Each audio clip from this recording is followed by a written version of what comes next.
लेकिन अफसोस की बात है आज हमारी जो ज़िंदगियों का अगर हम उठाकर देखें ना, अल्लाह के नबी की तालीमात तो ये है, मन तशब्बह बिक़ौमिन फ़हुवा मिनहुम, जो जिस कौम की मुशाबियत इख्तियार करेगा वो उन्हीं में से होगा। और आज हमारा मामला ये है कि हम मुकम्मल तौर पर उन्हीं की मुशाबियत इख्तियार करने वाले बन चुके हैं। आज देख लीजिए हमारे कल्चर में क्या हम वेस्टर्न कल्चर को तरजीह नहीं दे रहे? सोचिए आप, गौर कीजिए, आप तरजीह नहीं दे रहे।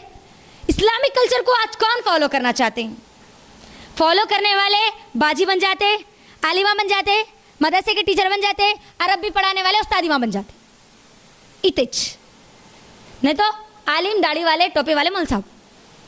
उसके अलावा जो आम मुसलमान हैं, क्या उनके घरों में इस्लामी कल्चर, इस्लाम हमारी पहचान कभी आती है? ये चीज़ें कभी दिखती है? ये चीज़ें मेरी बहनों, अल्लाह के नबी सल्लल्लाहु अलैहि वसल्लम ने मुझको और आपको उनकी हर चीज़ की खिलाफ वर्जी करना सिखाया है। इबादत है, रोज़ा इबादत है ना, इबादत में भी तुम उनकी मुखालिफत करो। एक रोज़ा रखते हो ना, तुम 2 रोज़े रखो, ताकि उनको ये बात का पता चले कि हम तुम्हारी मुशाबियत इख्तियार नहीं करते। और यहूद इस बात का एजेंडा लेकर आज बहुत सक्सेसफुल हो चुके हैं कि हम मुसलमानों को उनके मकसद से दूर करना है। उनको बस क्या करना है, ये दुनिया के मामले में ढकेलते चले जाना, ढकेलते चले जाना, ढकेलते चले जाना, और वही मामला आज हो रहा है। यहूद का जो बच्चा रहता ना, आप अगर अल्लाह ने कभी आपको मौका दिया ना, यहूदियों से कभी मुलाकात कीजिए, कभी आप उनसे बात कीजिए। उनकी हर जुबान पर उन्होंने जो भी कलिमा इस्तेमाल करेंगे, जो भी कन्वर्सेशन करेंगे, उसके अंदर उनका मकसद की बातें ज़रूर छुपी हुई होती है। वो कभी अपने मकसद से नहीं हटते। और आज हम मुसलमान अपने मकसद को छोड़ कर ज़िंदगी गुजारते, आज हमारी ये पहचान बन चुकी है। तो अल्लाह के लिए अपने हर मामले में ये देखो कि अगर मैं किसी कौम की मुशाबियत इख्तियार कर रही हूँ, तो अल्लाह के नबी ने ये कह दिया कि मैं अब मुसलमानों के कौमों में से नहीं चुनी जाऊँगी, बल्कि मैं उसी कौम में से होंगी जिस कौम की मैंने मुशाबियत इख्तियार की। आज हमारी लड़कियों को बेहया रहना, आज वो लोग पसंद कर रहे हैं इस चीज़ को, अपने आप को खोल देना लोगों के सामने, हाँ, अपने आप को जाहिर कर देना, अपने जिस्म को की नुमाइश करना। आज टिकटॉक पर देख लीजिए कितने मुस्लिम हमारे टिकटॉकर हैं, नहीं है, मुसलमान लड़कियां हैं। कॉलेजेस में देख लीजिए, क्या ख्याल होता है इस बात का कि मैं मुसलमान लड़की हूँ तो पर्दा मेरी पहचान है, मैं पहचानी जाऊंगी तो हिजाब से पहचानी जाऊंगी, मैं अपना निकाब नहीं निकाल सकती चाहे कितनी ही मजबूरी क्यों ना हो, मैं खूबसूरत अपने चेहरे को बनाकर गैर महरम के सामने नहीं निकल सकती, क्योंकि मेरी ये पहचान नहीं है, ये गैरों की पहचान है। हमारे घरों में जो निकाह होते हैं उसके अंदर मुझे बताओ, क्या ये हिंदुआना रस्म व रिवाज की मुशाबियत इख्तियार नहीं कर लेती? बोलो, रहती नहीं रहती? हमारे आज मुसलमानों की शादियों को देखे ना, वल्लाह इतनी तकलीफ होती है कि ये मुसलमान का घराना ही है या नहीं, इस बात पर शक होना शुरू हो जाता है। वही वीडियोग्राफी, अब वो थोड़ा मामला कम हो रहा, लेकिन होने वालों के घरों में और आगे बढ़ रहा। 3 हाल ही में हम एक वलीमे की सेरेमनी में गए हुए थे, मालूम नहीं था कि वहां पर वीडियोग्राफी चल रही है। सिर्फ दुल्हन की वीडियो लेने के लिए 3 वीडियोग्राफर वहां पर मौजूद थे, सोचिए, और स्टेज पर उसको डांस करवा रहे हैं। वल्लाह हमने अपनी आंखों से देखा, वो डांस कर रही थी, वो गोल घूम रही थी।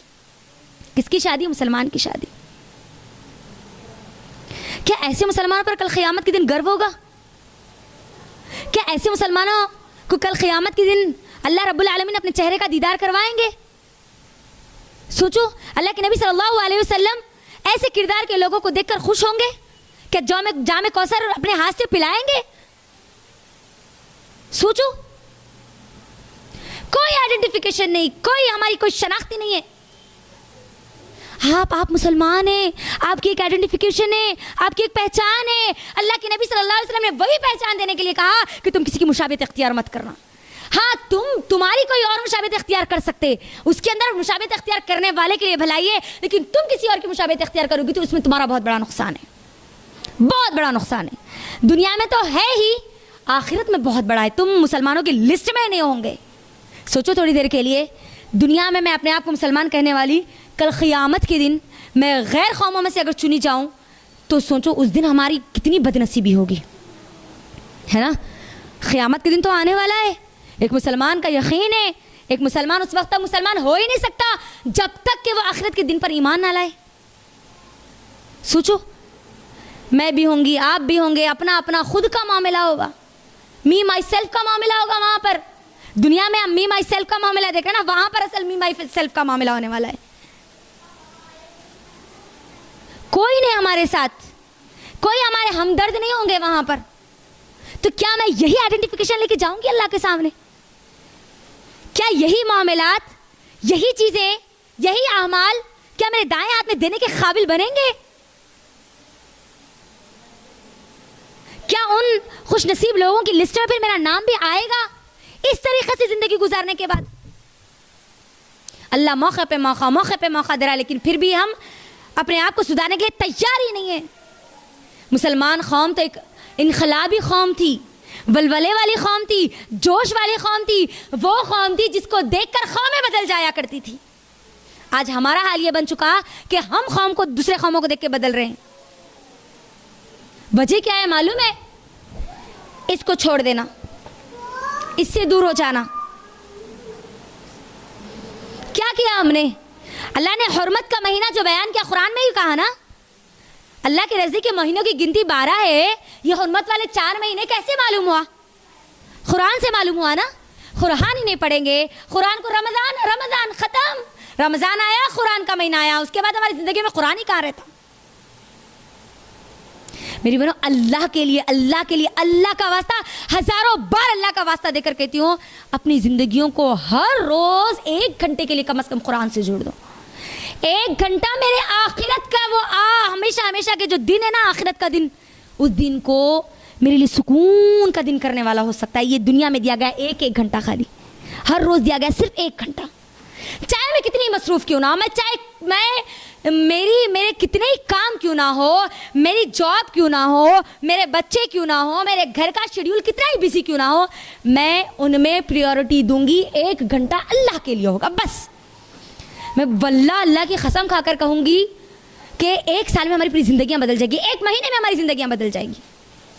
एक शौक़, अपनी खुद की एक पहचान आपको महसूस होंगी। लेकिन ये काम करना पड़ेगा ना, तो तब होगा ये काम। तो बात क्या समझ में आई हमको? मैं मुसलमान हूँ तो मैं किसी की मुशाबियत इख्तियार नहीं कर सकती, ना खुशी के नाम पर, ना दिल की खुशी के नाम पर, ना अम्मा बाबा की खुशी के नाम पर, ना सास ससुरे की खुशी के नाम पर। मैं किसी की भी खुशी के नाम पर, एक ही छे बेटी है, एक ही बेटा है, एक ही बार शादी होती, एक ही बार घर बनाए, 1000 बार आप घर बना सकते।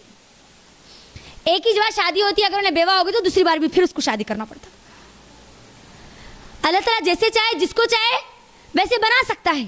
लेकिन आप अगर अल्लाह की शरीयत को तोड़ेंगे, अगर हम अल्लाह के क़ानून को तोड़ने वाले बनेंगे, तो सुन लो, फिर हम वही लोगों में हमारा शुमार होगा, यहूद और नसारा की तरह, जिन्होंने उनकी जो पसंद की चीज़ें थी वो ले ली और जो उनके पसंद की चीज़ें नहीं थी वो छोड़ दी। यही तो था ना उनका मामला। यहूद का मामला क्या था? यहूद क्या करते थे? उनको जो समझ में आई चीज़ वो ले लेते थे, जो उनको समझ भी नहीं आई वो छोड़ देते थे। आज हमारा भी मामला हुआ नहीं हुआ? हाँ, लोग हम बहुत बोल रहे, नमाज़ पढ़ लेना, पढ़ लो भाई, रमज़ान आया, कुरान पढ़ लेना, पढ़ लो, ख़त्म। कुर्बानी के दिन आए, कुर्बानी दे दो, ईद उल अज़हा है, कुर्बानी नहीं दे तो कैसा कुर्बानी, मतलब यानी मतलब जो चीज़ों की ज़रूरत है बस वो ले ली, बाकी की जो शरीयत हमको समझ में नहीं है उसको छोड़ दिया। शिर्क का मामला, हाँ चलता जी, सब चलता नहीं, दौड़ता आज हमारे मुसलमान माहौल और माशरे में। बिदात तो पूछो ही ना, कोई इलेक्ट्रॉनिक हमारी जो इलेक्ट्रिसिटी जैसा पास होती ना, वैसे आज हमारे घरों में बिदात फैल रही है। आज वो सीरियल में ये चल रहा तो अपन ये करेंगे, सबसे हटके करेंगे, हर इवेंट हमारा सबसे हटके होगा। चल रहा नहीं चल रहा, मुझे बोलो, ये ट्रेंड चल रहा नहीं चल रहा हमारा? कपड़ों के नाम पर नए कपड़े आप पहनिए, अल्लाह ने आपको उसकी वो नेमत दी है, लेकिन अपने आप को बेहया मत करिए। कपड़े और शॉर्ट होते जा रहे, और शॉर्ट होते जा रहे, और शॉर्ट होते जा रहे। यहाँ तक कि हमारे मुसलमानों की जो शादियां है ना, उसमें हमारे नौजवान लड़कियों के पेट और पीठ नजर आ रहे हैं। अब ये हाल हो गया आज हमारा। पहले हुआ करता था एक अच्छे खासे उम्र की खवातीन की नजर आए, अब तो हमारी लड़कियां पूरे बगैर अस्तर के आस्तीन आज हमारे नजर आते हैं, है ना? फ्रॉकों में है नहीं है, छोटे डालो, अगर डालना भी तो शॉर्ट। जिसका जितना ईमान होगा ना उसके उतने कपड़े होंगे, इस बात को याद रख लीजिए, याद रख लीजिए। कपड़े आपकी पहचान है। और सबसे ज़्यादा मुशाबियत किस में होती मालूम? शैतान हमारे नफ्स में बैठा हुआ है ना, अल्लाह ने उसको जगह दी ना, वो तो उभारेगा, ये अच्छा लगता है, देखो ये ट्रेंड चल रहा है, एक ये नया फैशन चल रहा है, चलो वो लोग अभी तक नहीं करे, हमारे ख़ानदान में आज तक ऐसी शादी नहीं हुई, हम वैसी धूम वाली शादी करेंगे। तुम्हारी ये धूम की शादी तुम्हारा आखिरत में मस्त बाजा बजाएगा। सोचो थोड़ी देर के लिए, है ना। हमारे बच्चे की शादी एक नंबर शादी हुई, ऐसा तो कोई करे ही नहीं अभी तक। मतलब हम कर रहे क्या, हमारी नफ्स हमको बना रही क्या, गैर कौमों की मुशाबियत इख्तियार करने वाली बना रही, ये अहम चीज़ है। तो हमको करना क्या होगा यहाँ पर, आप करिए नए नए ट्रेंड जो भी कुरान और हदीस के मुताबिक उसको फॉलो कीजिए आप, उसके अंदर कोई हर्ज नहीं है। लेकिन कोई हम ऐसा ट्रेंड फॉलो नहीं करेंगे जिस पर अल्लाह की शरीयत को कॉम्प्रोमाइज़ करना पड़े। बात आ गई समझ में?